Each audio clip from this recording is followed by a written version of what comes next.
অদৃশ্যমান নিরাকার কল্পনায় মিথ্যা আল্লাহর অস্তিত্বের কাছে আন্দাজে মাথানত করা সম্পূর্ণ ইবলিস শয়তানের কাজ। বিস্তারিত দেখুন শেখ বাপ্পি আহমেদের ভিডিও চিত্রে। 3 মে শনিবার বাদ মাগরিব নামাজের শেষে তাওহিদি জনতা তার দোকানের উদ্দেশ্যে যায়। তাকে না পেয়ে তাওহিদি জনতা তার দোকানে তান্ত্রিক যন্ত্রপত্র আগুনে পুড়িয়ে দেয়। গুরুজি জ্যোতিষী সাইদ ফেসবুক স্ট্যাটাস দেন, অদৃশ্যমান নিরাকার কল্পনার মিথ্যা আল্লাহর অস্তিত্বের কাছে আন্দাজে মাটিতে মাথা নত করা প্রতিক্রিয়া হলো সম্পূর্ণ ইবলিস শয়তানের কর্মকাণ্ড প্রতিক্রিয়া। ওই প্রতিক্রিয়া হলো সম্পূর্ণ শিরকের প্রতিক্রিয়া। বিস্তারিত দেখুন শেখ বাপ্পি। এটা লিখেছে গুরুজি নামে একটা লোক, আমাদের পাগলাখানা সাবজা মসজিদের সামনে তার মার্কেটে এই কথাগুলো সে লিখেছে যে অনেকদিন যাবত মানুষের ইমান বিধ্বংসী কাজ করে চলে আসছে। আমরা আসলে এর সবচেয়ে বড় বিষয় লিখেছে যে অদৃশ্যমান নিরাকার কল্পনার মিথ্যা আল্লাহ অস্তিত্বের কাছে আন্দাজের মাটিতে মাথা নত করা প্রতিক্রিয়াটি সম্পূর্ণ ইবলিস শয়তানের কর্মকাণ্ড প্রতিক্রিয়া। নাউজুবিল্লাহ। আরও লিখেছে এই প্রতিক্রিয়াটি হলো সম্পূর্ণ শিরিক প্রতিক্রিয়া, এবং শিরিক হলো তাহাই যাহাতে আল্লাহ পাকের কোনো অনুমোদন বা সন্তুষ্ট নাই এবং যাহাতে কোনো আল কোরআনের ভিত্তি দলিল বিধানও নাই। তিনি লিখেছে আমরা যে নামাজ পড়ি এটা কার বিধান বলেন? আল্লাহ তাআলার বিধান না? তিনি এটাকে কি ইবলিসের সাথে কর্মকাণ্ডের সাথে তুলনা করেছে।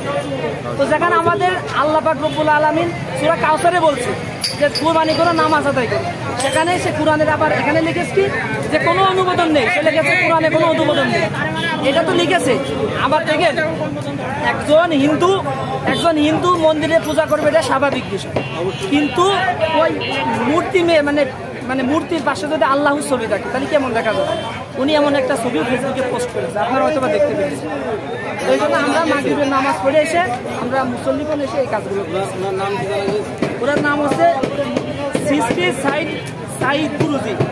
এই যে ছবিগুলো দেখতে পাবেন, এই যে দেখেন এই মূর্তির ছবি, এই যে আল্লাহ। আসসালামু আলাইকুম। আলহামদুলিল্লাহ। এই আমাদের পাগলাখানা চেক করে সবাই জানেন, আমার বাসা পাগলাখানা বাঁকা ব্রিজ। আমি একটা জরুরি মিটিংয়ে আমাদের টার্মিনালে ছিলাম, ওই মুহূর্তে আমার কাছে ফোন গেল। ফোন যাওয়ার পরে নামাজের পরে আসলাম, আমাকে এসে পরিস্থিতি দেখলাম যে আমাদের এখানে একজন যে ওই যে হাত গনে গণক, উনি যেই আমাদের রাসূলুল্লাহ সাল্লাল্লাহু আলাইহি ওয়াসাল্লাম আমাদের নামাজ, বিশেষ করে আমাদের নামাজ অদৃশ্য আল্লাহকে নিয়ে উনি ওনার ফেসবুকে স্ট্যাটাস দিয়েছে। এটা আমার ভাষায় আমি এখানে পড়ে শোনাইতে পারবো না, মানে ওনার যে ভাষাটা আরেকজন পড়ছে আমি শুনছি, এটা শোনাইতে পারবো না, আমি বলতেই পারবো না, মানে এত জঘন্যতম কথা। উনি একজন সনাতন ধর্মের লোক, উনি সনাতন ধর্মের, উনি ওনার মসজিদে যাবে, ওনার মানে ইফতি করবে, এটা নিয়ে তো আমাদের ভিতরে কোনো ইস্যু নেই। অথচ উনি নামাজ নিয়ে যে কটূক্তি করছে, যে নামাজ যে আমাদের যে সেজদা করা, ওখানে কথাটা যেন কি আসছে যে সেজদা যে করাটা